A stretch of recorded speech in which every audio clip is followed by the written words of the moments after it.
जनवरी से लेकर फरवरी अभी तक शेख शाहजहां लापता है। और संदेश खाली, नैजाट, खुलना, ये तमाम जो इलाका है यहाँ उसका दबदबा हुआ करता था। और दबदबा इस कदर था कि हम आपको दिखाते हैं कि ये एक मैदान है जहाँ पर फुटबॉल खेला जाता था एक समय पे। ये मैदान असल में मिशन माठ मैदान इसे कहा जाता था। एक स्कूल का ये मैदान था। बाद में इसे सरकारी तौर पर संदेश खाली ब्लॉक 2 के अधीन इसको ले लिया गया था।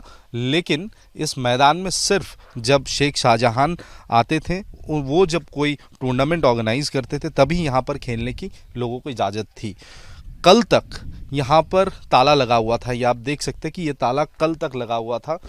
लेकिन कल पुलिस यहाँ पहुँचने के बाद इस मैदान को दोबारा खोला गया, आम लोगों के लिए खोला गया।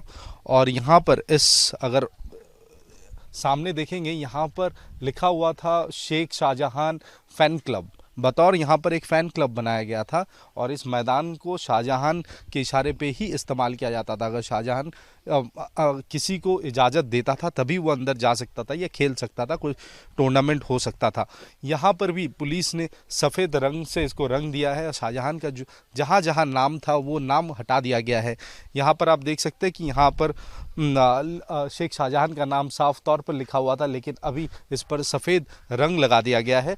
और दूर जो ये तमाम ये मैदान के इर्द गिर्द जो भी आपको कंस्ट्रक्शन दिख रहा है, ये पूरा शाहजहां का ही बनाया हुआ कंस्ट्रक्शन था। स्कूल के पास जब ये मैदान था तब से लेकर अभी तक शेख शाहजहां के इशारे पर ही इस मैदान को इस्तेमाल किया जाता था। जब यहाँ पर Sheikh Shahjahan football tournament organize किया करता था, तब यहाँ पर काफ़ी लोग दूर दराज के इलाकों से आते थे, पार्टी के लोग आते थे और उनके मौजूदगी में यहाँ पर फुटबॉल टूर्नामेंट हुआ करता था। लेकिन इसको लेकर लोगों में खासा आक्रोश था और पुलिस ने कल इस मैदान को आम लोगों के लिए खोल दिया। इस दरवाजे से ये ताला हटाया, ताला हटाकर ये दरवाज़ा आम लोगों के लिए खोल दिया गया। सवाल ये है कि शेख शाहजहां सरकारी संपत्ति को अब निजी संपत्ति के तौर पर इतने सालों से वो इस्तेमाल कर रहे थे। वो काफ़ी जाने माने थे इस इलाके में लेफ़्ट के ज़माने से। लेकिन ममता बनर्जी 2011 में सत्ता में आने के बाद धीरे धीरे वो तृणमूल के करीब होने लगे और बाद में वो तृणमूल कांग्रेस ज्वाइन किए। और 2016 के बाद से कहीं ना कहीं उसका बोलबाला जो है यहाँ पर बहुत ज़्यादा चलने लगा और लोग उनसे डरते थे। अगर हम कहें कि उसका दहशत से लोग यहाँ पर डरते थे, जिस वजह से कभी भी किसी ने आवाज़ उठाने की कोशिश नहीं की। हालांकि ये मैदान जो बच्चों के लिए बनाया गया था, वो मैदान भी वो कब्ज़ा कर लिया था। और इस मैदान में कुछ दिन पहले जो कहा जा रहा है कि पिछले साल यहाँ पर खेती किया गया था और इस मैदान को पूरी तरीके से तबाह कर दिया गया था, क्योंकि शेख शाहजहां नहीं चाहता था कि इस मैदान में और कुछ हो। और इसी तरीके से अलग अलग जगहों में संदेश खाली, नैजाट, खुलना, इन तमाम इलाकों में शेख शाहजहां के खिलाफ और उनके करीबियों के खिलाफ ये आरोप है कि वो इस तरीके से ज़मीन हड़पते थे और हड़पने के बाद लोगों को डराकर धमकाकर उस पर कब्ज़ा जमा लेते थे और लोगों को कुछ लोगों को कुछ पैसे दिया करता था, कुछ लोगों को कुछ नहीं देता था, लेकिन कोई भी सवाल नहीं उठा सकता था। तो बड़ा सवाल यहाँ पर यह है कि तकरीबन 1.5 महीने से ज़्यादा वक्त हो गया है, अभी तक शेख शाहजहां कहाँ है ये नहीं पता चल पाया है।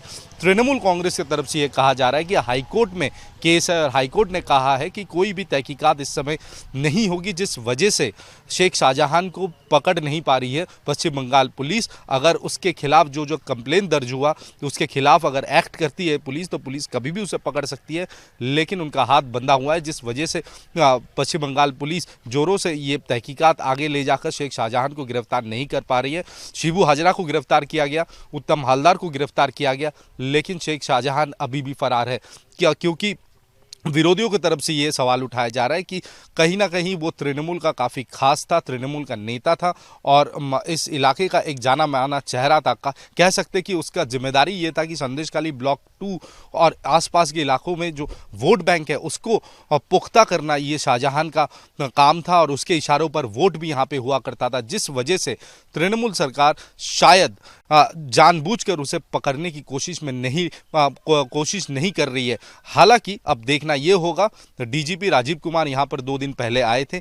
पूरी रात वो गश्त लगाए संदेशखाली के अलग अलग संवेदनशील इलाकों में, और उन्होंने साफ कर दिया कि जो भी कानून अपने हाथों में लिया है, जिनके खिलाफ कंप्लेन दर्ज हुई है, उन लोगों को गिरफ्तार किया जाएगा और उनसे कड़ी से कड़ी कार्रवाई उनके खिलाफ की जाएगी। अब देखना यह है कि तृणमूल सरकार क्या रवैया अपनाती है और ममता बनर्जी का रवैया क्या होता है, क्योंकि ममता बनर्जी ने असेंबली में खड़े होकर साफ तौर पर समर्थन किया था शेख शाहजहां का, और उन्होंने बाकायदा ये कह दिया था कि शेख शाहजहां को टारगेट किया जा रहा है। अब देखना ये होगा कि पुलिस के टारगेट से कितनी दूर है शेख शाहजहां। हालांकि ईडी ने एक नए सिरे से ECIR फाइल किया है, और जिसके तहत आज ईडी के सूत्रों के हवाले से खबर कि शेख शाहजहां राशन करप्शन के साथ सीधे तौर पर जुड़े हुए थे, इसका पुख्ता सबूत ईडी के पास है। इसलिए एक नया ECIR फाइल किया गया, और उसके तहत अलग अलग हिस्सों में आज पश्चिम बंगाल के रेड चलाया जा रहा है। अलग अलग जगहों पर 6 जगहों पर रेड चलाया जा रहा है, और दस्तावेज